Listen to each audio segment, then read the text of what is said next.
ನನ್ಗೆ ಯಾಕೋ ಒಂದು ಫೀಲ್ ಬಂತು ಆ್ಯಕ್ಚುಲಿ. ಇಂಟ್ಯೂಷನಲ್ಲೇ ನನಗೆ ನಾನು ಡಬಲ್ ಎಲಿಮಿನೇಷನ್ ಆಗಿಲ್ಲ ಅಂತ ನನಗೆ ಫಸ್ಟೇ ಅನಿಸ್ತಾ ಇತ್ತು. ಬಿಗ್ ಬಾಸ್ ಹೇಳಿದ್ರು ಡಬಲ್ ಇರ್ಬೋದು ಅಂತ ಹೇಳಿದ್ರು ನನಗೆಲ್ಲೋ ಅನಿಸ್ತಾ ಇತ್ತು ಇಲ್ಲ ಇವತ್ತು ಡಬಲ್ ಇರಲ್ಲ, ಯಾರಾದ್ರೂ ಒಬ್ಬರು ಅಂತೂ ಗ್ಯಾರಂಟಿ ಹೋಗ್ತಾರೆ. ಸೊ ಮೈಕಲ್ ಅಂತಲೇ ನನ್ನ ತಲೆಯಲ್ಲಿ ಮೈಕಲ್ ಅಂತಲೇ ಇರ್ಬೋದು ಅಂತ ಇತ್ತು. ಬಟ್ ಅದೇ ಆಮೇಲೆ ಮೈಕಲ್ ಅವರು ಲಕ್ಕಿಲಿ ಒಳಗಡೆ ಹೋಗಿದ್ದಾರೆ. ಈಗ ಆಟದ ವಿಚಾರಕ್ಕೆ ಬರೋದಾದರೆ, ಅಂದರೆ ಬಣ್ಣ ಎರಚೋ ಟಾಸ್ಕಲ್ಲಿ, ಅಂದರೆ ಬಟ್ಟೆ ಒಗ್ದು ಹಾರಕ್ಬೇಕು, ಅವಾಗ ನೀವು ಬಣ್ಣ ಎರಚಬೇಕು.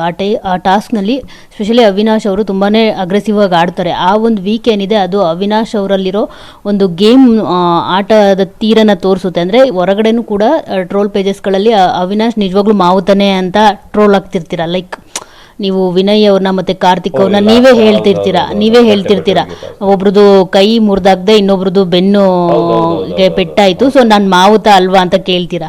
ಅದು ಮತ್ತೆ ಇವ್ರ ಹತ್ರ ಮಾತಾಡ್ಬೇಕಾದ್ರೆ ಆಕ್ಚುಲಿ ತುಕಾಲಿ ಮತ್ತೆ ಇವರು ನನಗೆ ವರ್ತೂರ್ ಸಂತೋಷ್ ಅವರು ಯಾವತ್ತೂ ನನಗೆ ಇವನು ಮಾವುತ ಅಲ್ಲ, ಆನೆಗೆ ಮೇವು ಹಾಕಕ್ಕೆ ಬಂದಿದ್ದಾನೆ ಅಂತ ಸುಮ್ಮನೆ ಯಾವತ್ತೂ ನನಗೆ ಕಿಂಡಲ್ ಮಾಡೋರು, ತುಕಾಲಿ ಅವರು ಸ್ಪೆಷಲಿ. ಸೊ ನಿನ್ನ ಕೆಲಸ ಏನು, ನೀನು ಬಂದಿದ್ದು ಯಾಕೆ, ನೀನು ಆನೆ ಜೊತೆನೇ ನೀನು ಹೋರಾಡಬೇಕು, ಇಲ್ಲಾಂದ್ರೆ ನಿಂಗೆ ವ್ಯಾಲ್ಯೂ ಇಲ್ಲ ಅಂತ ನಾನು ಯಾವತ್ತೂ ಅವ್ರಿಗೆ ಆರ್ಗ್ಯೂ ಮಾಡೋದು. ಅಲ್ಲಿ ಕೂಡ ಇಲ್ಲಿ ಆನೆ ಒಬ್ರೇನಾ, ಹಂಗಂದ್ರೆ ನಿಮ್ಮ ಎಲ್ಲ ಡಮ್ಮಿನ, ನೀವೆಲ್ಲ ಡಮ್ಮಿಗಳ ಅಂತ ಕೇಳ್ತಾ ಇದ್ದೆ ನಾನು ತುಕಾಲಿ ಅವ್ರಿಗೆ.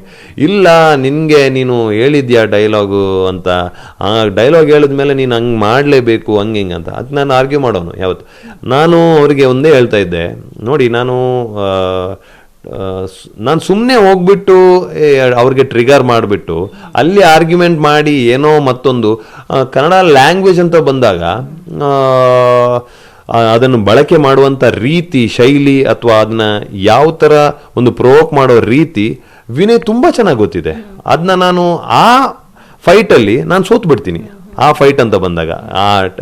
ಯಾಕಂದರೆ ನಮಗೆ ಎಲ್ಲೂ ಬಿಗ್ ಬಾಸಲ್ಲಿ ನಮ್ಮ ಒಂದು ಶಕ್ತಿ ಪ್ರದರ್ಶನವನ್ನು ನಾವು ಬಲದಲ್ಲಿ ತೋರಿಸುವಂಥ ಇದು ಗೇಮ್ ಅಲ್ಲ ಅದು ಬಿಗ್ ಬಾಸ್. ಸೊ ನೀವು ನಿಮ್ಮ ನಾಳಿಗೆನ ತುಂಬ ಚೆನ್ನಾಗಿ ಯೂಸ್ ಮಾಡ್ಕೋಬೋದು. ನನ್ನ ಒಂದು ಮಂಗಳೂರು ಸ್ಲ್ಯಾಂಗ್ ಆಗಿರ್ಬೋದು, ಕನ್ನಡ ಮಾತಾಡೋ ರೀತಿ ಶೈಲಿ ಅದು ಏನೋ ಇರ್ಬೋದು, ಸ್ವಲ್ಪ ಸಾಫ್ಟ್ ಆಗಿದೆ ಅದು. ಸೊ ಇಲ್ಲಿ ಏನಾಗುತ್ತೆ ಅಂದರೆ ಅಲ್ಲಿ ಇದು ಅಂತ ಬಂದರೆ, ಆ ಮ್ಯಾಚ್ ಅಂತ ಬಂದರೆ ಅಲ್ಲಿ ಮಾತಾಡೋದು ಅವ್ರು ವಿನ್ ಆಗ್ತಾ ಇದ್ದಾರೆ ಅಂತ ಬರುತ್ತೆ. ಅವರು ಏನೋ ಒಂದು ಪಾಯಿಂಟ್ ಏನೋ ಮತ್ತೊಂದು ಏನೋ ಹೇಳ್ಕೊಂಡು ಹೋಗ್ತಾರೆ, ನಾನು ಹಂಗೆ ನೋಡಿದ್ದೀನಿ ಅದು ಇದು, ಎಲ್ಲಿ ಇದು ಮಾವುತಾನ ಎಲ್ಲಿ ಹೊಡಿಬೇಕು ಅದು ಗೊತ್ತು, ಕೆಡ್ಡ ಮಾಡಿದ್ದೀನಿ ಅದು ಇದು ಅಂತ ಏನೋ ಕೆಲವು ಬಳಕೆಗಳು ತುಂಬ ಚೆನ್ನಾಗಿದೆ ಅವ್ರದ್ದು. ಆ್ಯಕ್ಚುಲಿ ಕನ್ನಡ ಭಾಷೆ ಬಳಕೆಗಳು ಏನು ಮಾಡ್ತಾರೆ ಶಬ್ದಗಳೆಲ್ಲ. ನಾನು ಇದೇ ಹೇಳ್ತಿದ್ದು, ಇದು ಅಲ್ಲ ಇದರಲ್ಲಿ ನಾನು ವಿನ್ ಆಗೋದು ನನಗೆ ಇಷ್ಟ ಇಲ್ಲ. ನನಗೆ ಟಾಸ್ಕ್ ಅಂತ ಬಂದಾಗ ನಮಗೆ ಎದುರು ಬಂದಾಗ ಅಲ್ಲಿ ನಾನು ಆ ಟಾಸ್ಕಿಗೆ ಜಸ್ಟಿಸ್ ಮಾಡಬೇಕು ಮತ್ತು ಅವ್ರಿಗೆ ಅದು ತೋರಿಸ್ಕೊಡ್ಬೇಕು. ಯಾಕಂದರೆ ಒಬ್ಬ ಒಂದು ಟಾಸ್ಕಲ್ಲಿ ಅವನು ಎಲ್ಲೂ ಕಡಿಮೆ ಅಲ್ಲ, ಇನ್ನೊಂದು ಟಾಸ್ಕಲ್ಲಿ ಇನ್ನೊಬ್ಬನನ್ನ ಪ್ರೊವೋಕ್ ಮಾಡ್ಬೋದು ಒಂದು ಗೇಮ್ಗೆ, ಬಟ್ ಅವನ ರೆಸ್ಪೆಕ್ಟ್ ಏನಿದೆ, ಅವನು ಬಿಗ್ ಬಾಸ್ ಕಂಟೆಸ್ಟೆಂಟೇ, ಅವನು ತುಂಬ ಚೆನ್ನಾಗಿ ಆಡಿದ್ದಾನೆ. ಅವನು ಎಷ್ಟೇ ದಿನ ಬಂದಿರ್ಬೋದು, ಒಂದು 20 ದಿನ ಬಂದಿರ್ಬೋದು, 25 ದಿನ ಬಂದಿರ್ಬೋದು, ಬಟ್ ಅವನು ಹಾರ್ಡ್ ವರ್ಕ್ ಮಾಡಿ ಬಂದಿದ್ದಾನೆ. ಸೊ ಅಥವಾ 50 ದಿನ ಬಂದಿದ್ದಾನೆ. ಅವನ ರೆಸ್ಪೆಕ್ಟ್ ಏನಿದೆ, ಅವನ ಮನೆಯವರು ನೋಡ್ತಾ ಇರ್ತಾರೆ. ಇವನು ಹೇಳಿದ್ರೆ ಅದಕ್ಕೆ ಒಂದು ವ್ಯಾಲ್ಯೂ ಇರಲ್ಲ. ಸೊ ನಾನು ಅದನ್ನೇ ಅವ್ರಿಗೆ ಹೇಳ್ತಾ ಇದ್ದಿದ್ದು, ನೀವು ವಿಲನ್ ಆಗಿದ್ದು ನೀವು ಅಂತಲೇ ಹೇಳಿದ್ದು, ನೀವು ವಿಲನ್ ಅಂತ ಒಬ್ಬರೇ ಅಂತ ಅನ್ಕೊಂಡಿದ್ರೆ ನಾನು ವಿಲನೇ ಈ ಟಾಸ್ಕ್ ಅಂತ ಬಂದಾಗ. ಸೊ ನನಗೆ ಗೊತ್ತು, ಬಟ್ ನೀವು ಒಬ್ಬರೇ ಅಂತ ಅನ್ಕೋಬೇಡಿ, ನನಗೂ ಟಾಸ್ಕಲ್ಲಿ ಹೊಡಿಯೋಕ್ಕೆ ಗೊತ್ತು ಅಂತ ಅದೇ ತೋರಿಸ್ಕೋಬೇಕಾಗಿತ್ತು ಅಂತ ತೋರಿಸಿದ್ದೀನಿ ಕೂಡ. ಬಟ್ ಇದನ್ನ ಮತ್ತೆ ಕಾರ್ತಿಕ್ ಅದನ್ನ ನಾನು ಇವ್ರಿಗೆ ಹೋಗ್ಬೇಕಾದ್ರೆ ಇವರು ಪದೇ ಹೇಳ್ತಿದ್ರಲ್ಲ, ಅದಕ್ಕೆ ನಾನು ತಿರ್ಗಾ ಹೇಳಿದೆ, ನೋಡಿ ನಾನು ಇವಾಗ ನೀವು ಹೇಳ್ತಾ ಇದ್ರಲ್ಲ ಒಬ್ರು ಹೀರೋ ಅಂತ ಹೇಳ್ತಾರೆ, ಮನೆ ಹೀರೋ ಕಾರ್ತಿಕ್. ಸೊ ಕಾರ್ತಿಕ್ ಅವ್ರು ನನಗೆ ಜಿಂಕೆ ಮುಂದೆ ಬಾ ಅಂತ ಪ್ರೊವೋಕ್ ಮಾಡ್ತಾರೆ, ಕುದುರೆ ಅಂತಾನು ತಿರ್ಗಾ ಆ ಟಾಸ್ಕ್ ಅಲ್ಲಿ ತಿರ್ಗಾ ಇದು ಮಾಡ್ತಾರೆ. ಅವಾಗ ನಾನು ಹೇಳ್ದೆ, ನೀವು ಹೊರಗಡೆ ಎಲ್ಲ ಇದೆಲ್ಲ ಓಕೆ, ಬಟ್ ಈ ಟಾಸ್ಕ್ ಅಂತ ಬಂದಾಗ ನೀವು ಜಿಂಕೆ ರೊಚ್ಚಿಗೆದ್ರೆ ಆಗೋದು ಸಿಂಹನೇ, ನಿಮಗೆ ಇದು ತೋರಿಸ್ಕೋಬೇಕು ಅಂತ ಅವ್ರು ಮುಂದೆ ಬರ್ತಾರೆ. ನಾನು ಎಲ್ಲೂ ಅವ್ರಿಗೆ ಹರ್ಟ್ ಮಾಡೋ ಇಂಟೆನ್ಷನ್ ಅಥವಾ ಇವರ ಕೈ ಮುರಿಬೇಕು, ಅವರ ಬೆನ್ನು ಮುರಿಬೇಕಂತ ಇಂಟೆನ್ಷನಲ್ಲಿ ನಾನು ಆಡೋ ಅಂಥ ವ್ಯಕ್ತಿ ಇದ್ರೆ ನಾನು ಮುಂಚೆಯಿಂದ ಮಾಡ್ಬೋದಾಗಿತ್ತು. ಅಂಥ ಒಂದು ನನ್ನ ಕ್ಯಾರೆಕ್ಟರಲ್ಲೂ ಇಲ್ಲ.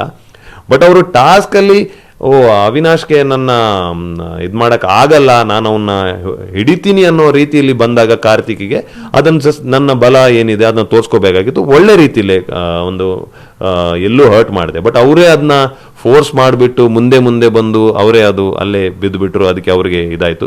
ಈವನ್ ವಿನಯ್ ಅವರು ತುಂಬ ಜಾಸ್ತಿ ಎಗರಕ್ಕೆ ಸ್ಟಾರ್ಟ್ ಮಾಡಿದ್ರು. ನಾನು ನನ್ನ ಪ್ರೊವೊಕೇಶನಿಂದ ನನಗಲ್ಲಿ ಗೊತ್ತು ಅವ್ರಿಗೆ ಎಲ್ಲಿ ಪ್ರೊವೋಕ್ ಮಾಡಬೇಕು ಅಂತ. ಸೊ ಅಲ್ಲಿ ಚೆನ್ನಾಗಿ ಒಂದು ಹೆಲ್ದಿ ಇದರಲ್ಲೇ ಮಾಡಿದೆ. ಅವ್ರು ಜಾಸ್ತಿ ಪ್ರೊವೋಕ್ ಮಾಡಿದ್ರು, ಜಾಸ್ತಿ ಹಿಂದೆ ಹಿಂದೆ ಓಡಿದ್ರು, ಆ ಕಡೆ ಬಿದ್ದರು, ಮೇಲೆದ್ರು. ಸೊ ಅವರೇ ಅದು ಅವ್ರ ಕೈ ಹರ್ಟ್ ಆಗೋಗ್ಬಿಟ್ಟು. ಸೊ ಇದೆಲ್ಲ ನೋಡಿದಾಗ ನನಗೆ ಒಂದು ಪಾಯಿಂಟ್ ಪ್ರೂವ್ ಮಾಡ್ದಂಗೆ ಅನಿಸ್ತು ಒಳಗಡೆಯಿಂದ. ಲೈಕ್ ನೋಡಿ, ಹಿಂಗೂ ಆಟ ಆಡ್ಬೋದು, ನೀವು ರೆಸ್ಪೆಕ್ಟನ್ನು ಎಲ್ಲೂ ಇಡ್ಬೋದು ಅಂತ. ಮತ್ತು ಆಮೇಲೆ ಅವ್ರು ಬಂದ್ಬಿಟ್ಟು ಸಾರಿ ಟಾಸ್ಕ್ ಅಂತ ಆಯಿತು ಬಿಟ್ಬಿಡೋಣ ಅಂತಲ್ಲ ವಿನಯ್ ಅವರೇ ಬಂದ್ರು, ಅದು ಓಕೆ ಅಂತ. ಸೊ ಅದನ್ನ ನಾನು ಅವ್ರಿಗೆ ನನಗೆ ಎಷ್ಟು ಕೊಟ್ಟಿದ್ದಾರೆ ಅದನ್ನ ತಿರ್ಗಾ ಅದನ್ನ ಒಂದು ಸ್ವಲ್ಪ ಆದರೂ ಕೊಡಬೇಕು ಅಂತ ಹೇಳ್ಬಿಟ್ಟು ಅದನ್ನ ನನ್ನ ಪಾಯಿಂಟನ್ನು ಪದೇ ಪದೇ ಹಾಕ್ತಾ ಇದ್ದೆ. ಎಲ್ಲರೂ ಅವರು ಅಲ್ಲಿ ಟ್ರಿಗರ್ ಮಾಡಲಿ ಅಲ್ಲೇ ಇದು ಅಂತ, ಯಾಕಂದರೆ ನೆಕ್ಸ್ಟ್ ವೀಕ್ಗೆ ಚೆನ್ನಾಗಿರತ್ತೆ, ಈ ಫೈಟು ಚೆನ್ನಾಗಿ ಹೋಗುತ್ತೆ ಅಂತ. ಸೊ ಬಟ್ ಅವರೇ ಪದೇ ಪದೇ ಹೇಳ್ತಾ ಇದ್ರು, ಅವ್ರು ಕೂಡ ಹೇಳ್ತಾರೆ, ನನ್ನ ಬ್ಯಾಕ್ನ ನೀವೇ ಮಾಡಿದ್ದು, ನನ್ನ ಕೈನು ಇವನೇ ಮಾಡಿದ್ದು ಅಂತ, ನಮ್ಗೆ ಇದನ್ನು ಕೊಡಬೇಕು ಹಿಂದೇನಂತ ಲಾಸ್ಟ್ ಬಂದಾಗ ಹೇಳ್ತಾ ಇದ್ರು. ಸೊ ಅಷ್ಟೇ. ಸೊ ಅಲ್ಲಿ ಪಾಯಿಂಟ್ ಪ್ರೂವ್ ಮಾಡಿದೆ ಅಂತ ನಾನು ಹೇಳಲ್ಲ. ಆ ಪಾಯಿಂಟ್ ಪ್ರೂವ್ ಮಾಡಿದೆ ಅಂದರೆ ಅಲ್ಲಿ ಏನು ಮಾಡಿಲ್ಲ ಅಂತ ಆಗತ್ತೆ ಮುಂದೆ. ಬಟ್ ನನಗೆ ಎಲ್ಲಿ ಅಪರ್ಚುನಿಟಿ ಸಿಕ್ತು ನನಗೆ ಅಲ್ಲಿ ನನ್ನ ಆಟನ ತೋರಿಸಿದ್ದೀನಿ ಅಷ್ಟೇ.